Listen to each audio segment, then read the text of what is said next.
Om Shanti 16/10/75 part 2। संकल्प शक्ति को कंट्रोल कर सिद्धि स्वरूप बनने की युक्तियां।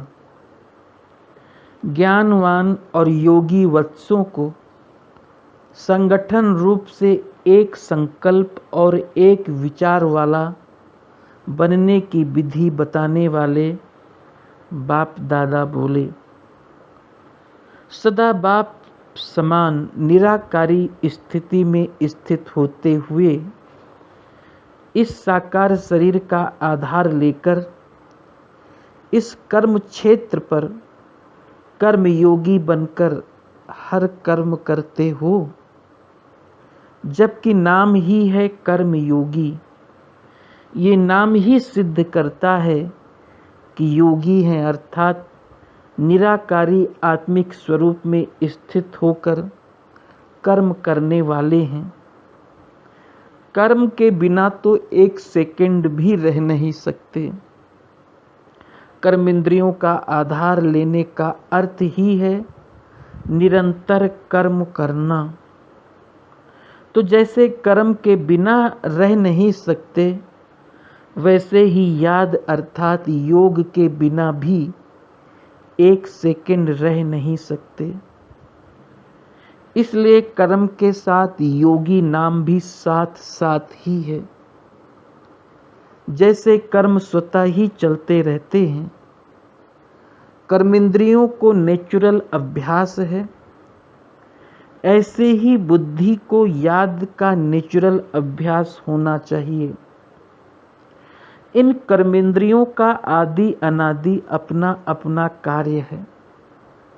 हाथ को हिलाने व पांव को चलाने में कोई मेहनत नहीं करनी पड़ती।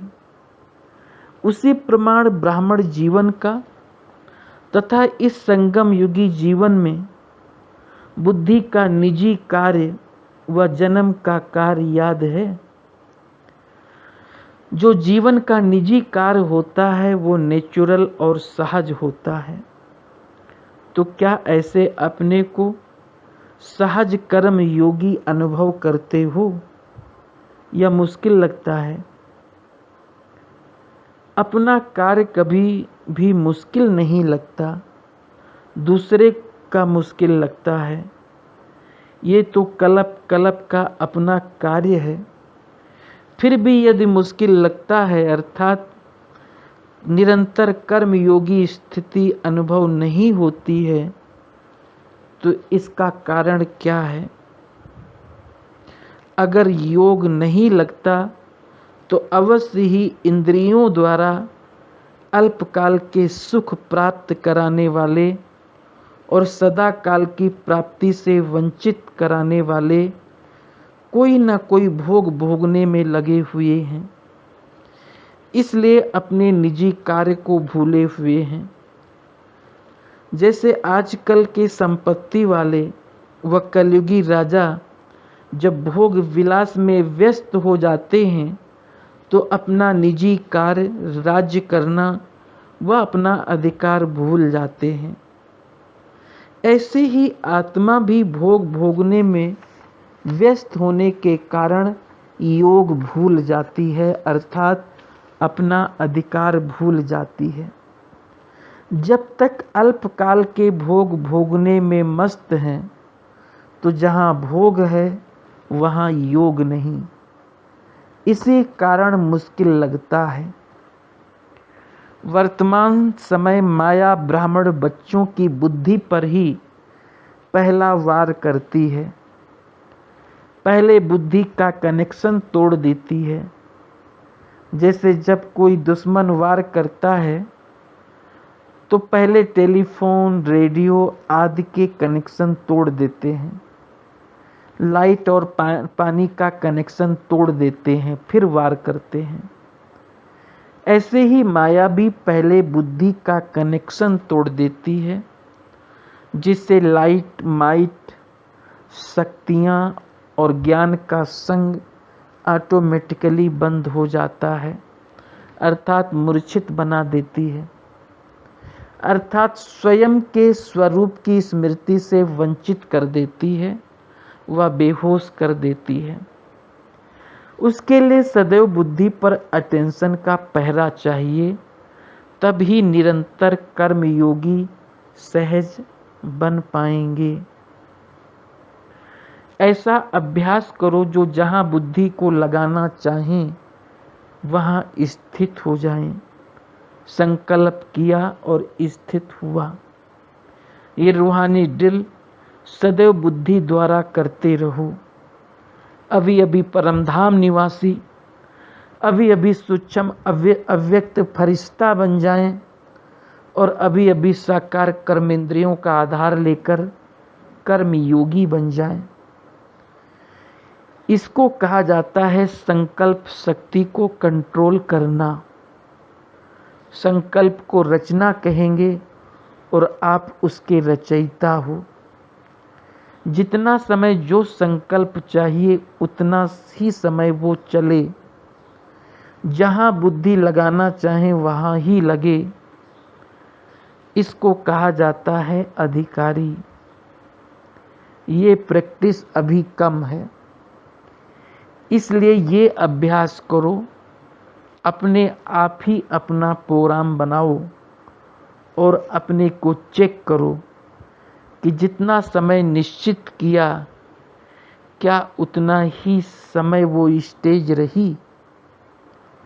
हठ योगी अपनी किसी कर्मेंद्रियों को, कोई टांग को या बाहों को एकाग्र करने के लिए कोई टाइम निश्चित करते हैं कि इतना समय एक टांग व एक हाथ नीचे करेंगे व ऊपर करेंगे, सिर नीचे करेंगे अथवा ऊपर करेंगे।